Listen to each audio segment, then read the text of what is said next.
পাচ্ছি না তো। আপনার নাম? রত্না চক্রবর্তী। বাড়ি? বাড়ি এই যে কোনো রকম ভাতা পান?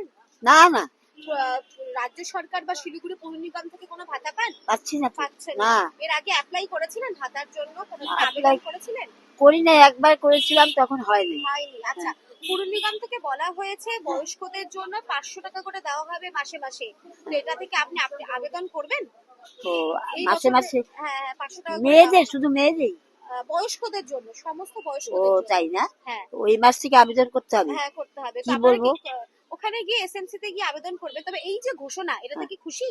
যদি দেয় 500 টাকা করে, তাহলে কি আপনাদের হ্যাঁ। কতটা সাহায্য না, হবে? সাহায্য হবে তো, হবে। অনেকটাই সাহায্য হ্যাঁ হবে। হ্যাঁ একদমই। হ্যাঁ গো। হ্যাঁ, তো কোথা থেকে যা নাম বল। তরুণ ব্যানার্জি। আপনার বাড়ি কোথায়? বাড়ি এই ঘুমারে আচ্ছা, পাইপলাইনটা কোনো আছে রকম ভাতা পান? সরকারি কোনো ভাতা পান? না না।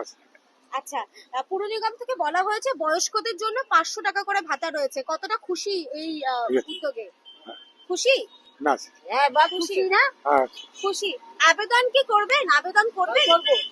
সেটাই করবো আমি। কথা বললাম আমরা অনেক বয়স্কদের সাথে, আমার সাথে রয়েছে অনেক বিধবা এবং বয়স্কদের সাথে, যাদের জন্য এই ভাষার ঘোষণা। আমরা কিন্তু এক্সক্লুসিভলি তাদের সাথেই কথা বললাম যে তারা কি বলছে। ম্যাক্সিমাম ক্ষেত্রে দেখলাম তারা কিন্তু জানেনই না যে পৌর নিগম থেকে ইতিমধ্যেই ভাতা দেওয়া হচ্ছে এবং আজ ঘোষণা হলো যে এই ভাতায় যুক্ত হবে নতুন 500 জনের নাম। সরাসরি এই চিত্র আমরা তুলে ধরলাম আপনাদের সামনে। দেখতে থাকুন জজবাত 24 বাংলার সঙ্গে রয়েছে আমি পারমিতা, ক্যামেরায় দেবাঞ্জনের সঙ্গে।